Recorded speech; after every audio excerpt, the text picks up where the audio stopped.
நான் இங்க உட்காந்து பல விஷயங்கள் எடுத்து பேசுறேன் அப்படின்னா நீங்க இருக்கீங்க, நீங்க சப்போர்ட் பண்ணுவீங்க அப்படிங்கிற நம்பிக்கை தான். பெரிய சப்போர்ட் அப்படிங்கிறது கிடைச்சிட்டு இருக்கு. நான் எதிர்பார்த்ததை விட உங்களுடைய சப்போர்ட் அப்படிங்கிறது, உங்களுடைய அன்பு அப்படிங்கிறது பெரிய அளவுல கமெண்ட்ஸ்ல எல்லாம் வந்து பாக்குறப்போ எனக்கே ரொம்ப சந்தோஷமா இருக்கு. அவ்வளவு பேர் வந்து நான் ஃபர்ஸ்ட் கமெண்ட் போட்டேன் பிரபா, நான் தான் ஃபர்ஸ்ட் லைக் போட்டேன் தெரியுமா அப்படின்லாம் சொல்றப்போ உண்மையாலுமே ரொம்ப சந்தோஷமா இருக்கு. தொடர்ந்து உங்க ஆதரவை கொடுங்க.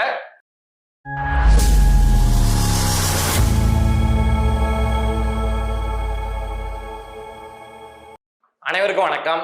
நாம் தமிழர் கட்சியை நம்புறவங்களை அந்த கட்சி என்னைக்குமே கைவிடாது அப்படிங்கிறதுக்கு ஒரு பெரிய உதாரணமா இப்போ ஏர்போர்ட் மூர்த்தி அவர்களுடைய வழக்கு அப்படிங்கிறது மாறி இருக்கு. நேத்தி ஏர்போர்ட் மூர்த்தி அவங்களுடைய பெயில் வாங்குற அந்த வழக்கு சம்பந்தமா 2 நீதிமன்றங்கள்ல மாத்தி அந்த விவாதங்கள், அந்த பிரச்சனை அப்படிங்கிறது போயிருக்கு. ஏர்போர்ட் மூர்த்திக்கு எப்படியும் இந்த பெயில் கிடைச்சிடக்கூடாது அப்படின்னு அரசு தரப்பு முடிஞ்ச அளவுக்கு என்னென்ன பண்ண முடியுமோ பண்ணிட்டு இருக்காங்க. இன்னொரு பக்கம் நாம் தமிழர் கட்சி வழக்கறிஞர்கள் வந்து நாங்க ஏர்போர்ட் மூர்த்திக்கு வந்து எப்படியா இருந்தாலும் பெயில் வாங்கிடும் அப்படின்னு ஒரு பெரிய சட்ட போராட்டம் நடத்திட்டு இருக்காங்க. நேத்தி 2 நீதிமன்றங்கள்ல என்னென்ன நடந்தது, இன்னைக்கு நீதிமன்றத்துல என்ன நடக்க போகுது இந்த வழக்குல அப்படிங்கிறதா நாம இந்த வீடியோல பார்க்க போறோம். ஃபர்ஸ்ட் விஷயம் என்ன அப்படின்னா, ஏர்போர்ட் மூர்த்தி அவர்களுக்கு பெயில் வேணும் அப்படின்னு சொல்லிட்டு நாம் தமிழர் கட்சி வழக்கறிஞர்கள் வந்து டிஸ்ட்ரிக்ட் செஷன் கோர்ட்ல வந்து அந்த ஒரு பெட்டிஷன் அப்படிங்கிறத போடுறாங்க.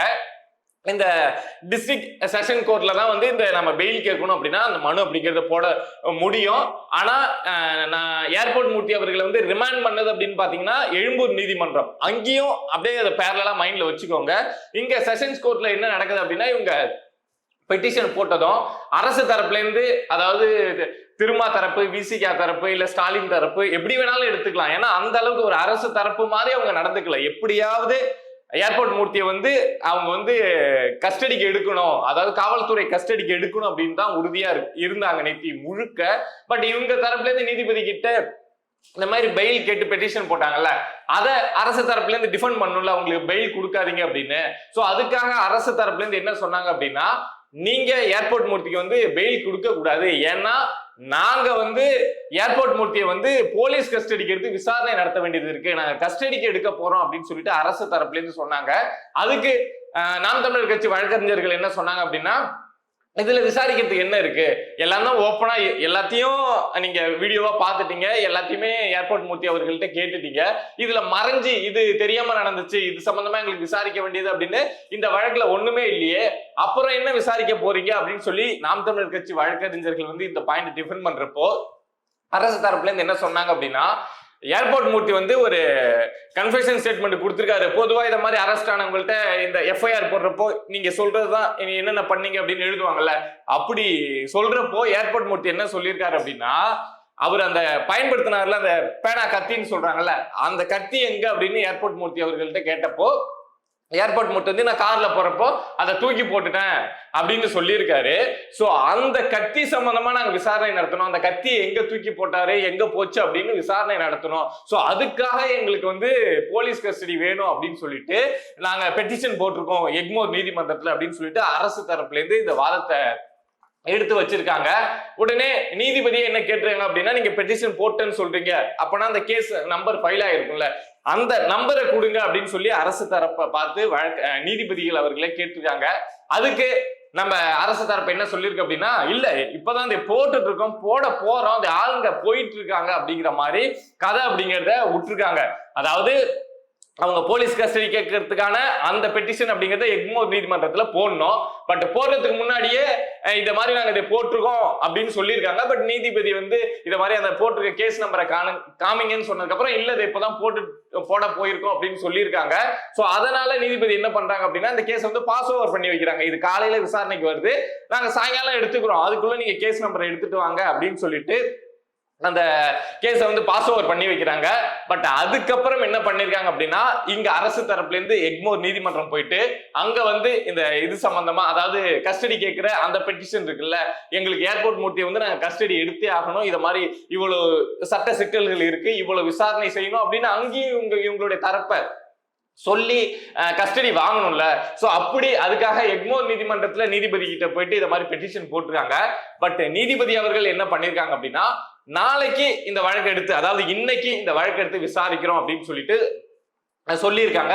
இன்னைக்கு எக்மோர் நீதிமன்றத்துல இந்த ஏர்போர்ட் மூர்த்திக்கு வந்து போலீஸ் கஸ்டடி கொடுக்கப்படுமா இல்லையா அப்படிங்கிற முடிவு எடுத்து வைக்கப்படும். அங்கேயும் நாம் தமிழ் கட்சி வழக்கறிஞர்கள் வந்து என்னத்துக்கு கஸ்டடி, என்னத்துக்கு இவங்க கேட்கிறாங்க அப்படிங்கிற பாயிண்ட்ஸை எடுத்து வைப்பாங்க. இன்னைக்கு எக்மோர் நீதிமன்றத்துல நடக்க போற விஷயம் இது.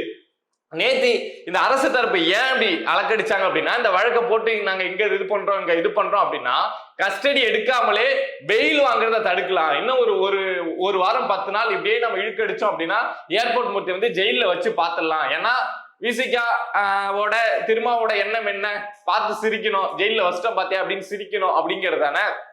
சோ அதுக்காக அரசு தரப்பு போட்டு குழப்படிச்சுது. எப்படியும் அந்த டிஸ்ட்ரிக்ட் செஷன் கோர்ட் நீதிபதி வந்து கடுப்பாயிட்டு என்னப்பா மாத்தி மாத்தி ஏதாவது சொல்லிட்டு இருக்கீங்க, இன்னும் ஒரு வாரம் அந்த கேஸ் லிஸ்டே ஆகாது அப்படின்னு தள்ளி விட்டாங்கன்னா அது வரைக்கும் ஏர்போர்ட் மூர்த்தி வந்து ஜெயில தான் இருக்கணும், பெயில் அப்படிங்கிறது வாங்க முடியாது. சோ அதுக்காக அரசு தரப்பு வந்து இந்த மாதிரி ஒரு குழப்பங்களை ஏற்படுத்தியிருக்கு.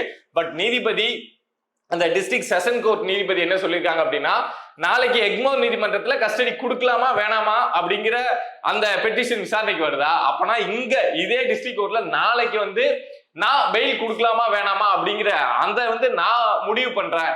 அங்க என்ன சொல்றாங்களோ டிஸ்ட்ரிக்ட் எக்மோர் கோர்ட்ல என்ன சொல்றாங்களோ அதை பொறுத்து நான் அங்க கஸ்டடி கொடுத்தாங்கன்னா நீங்க கஸ்டடி எடுத்துக்கோங்க, அப்படி கஸ்டடி கொடுக்கலன்னா நான் அதை பொறுத்து இங்க ஏர்போர்ட் மூர்த்திக்கு வந்து பெயில் கொடுக்கலாமா வேணாமான்னு முடிவு எடுப்பேன் அப்படின்னு சொல்லிட்டு டிஸ்ட்ரிக்ட் கோர்ட்ல முடிவு பண்ணிருக்காங்க.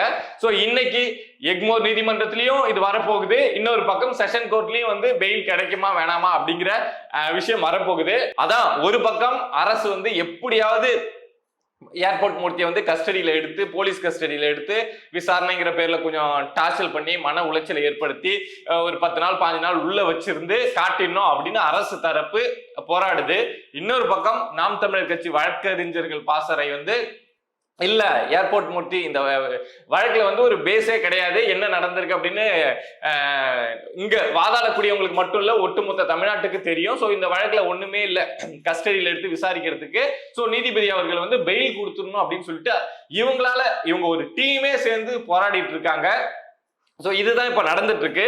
நாம் தமிழர் என்னப்பா ஏர்போர்ட் மூர்த்திக்கு நமக்கு என்ன சம்பந்தம், நம்ம வந்து 2 மேடையில நமக்காக ஏறி நம்ம மேடையில பேசினாரு அப்படின்னு விட்டுறாம எப்படியாவது ஏர்போர்ட் மூர்த்தியை வந்து வெளியில கொண்டு வரணும், இதுல அவர் மேல தப்பே இல்லை, நம்மளை நம்பி நின்ன நபர் அப்படின்னு சொல்லிட்டு இந்த அளவுக்கு போராட்டம் நடத்துறது அப்படிங்கிறது உண்மையாலுமே வரவேற்கத்தக்க ஒரு விஷயம். நாம் தமிழரை அவங்களை நம்பி போனவங்க யாரையும் நாம் தமிழர் வந்து கைவிட்ட மாட்டாங்க. வழக்கு அப்படி இப்படிலாம் வந்தா சரியான இதுல வந்து வழக்கு அப்படிலாம் வந்தா கைவிட்ட மாட்டாங்க அப்படிங்கிறதுக்கு ஒரு பெரிய உதாரணமா இந்த ஏர்போர்ட் மூர்த்தி அவர்களுடைய வழக்கு அப்படிங்கிறது மாறி இருக்கு.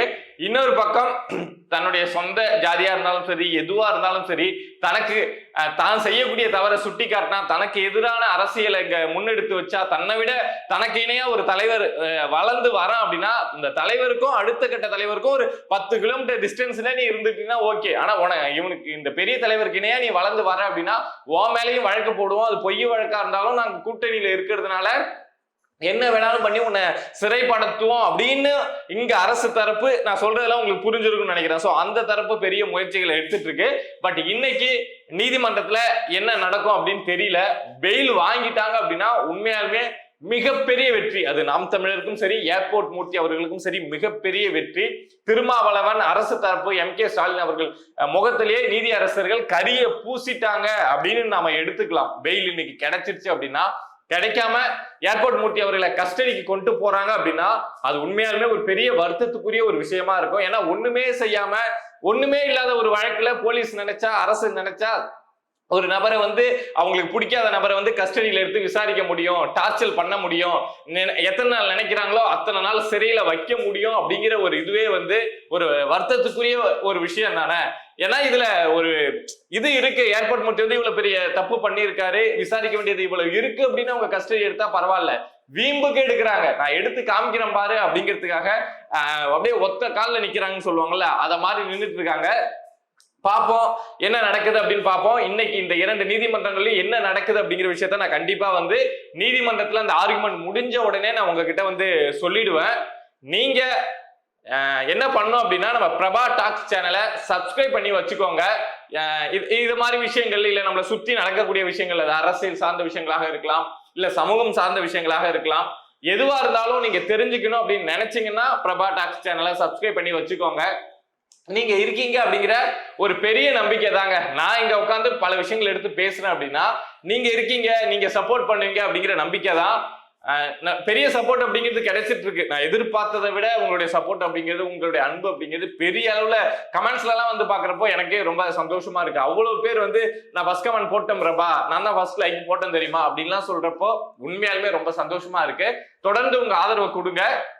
இந்த விஷயத்துல என்ன நடக்குது அப்படிங்கிறத நடந்த உடனே நீதிமன்றத்துல ஆர்குமெண்ட் போன உடனே நான் உங்ககிட்ட வந்து சொல்றேன். நன்றி.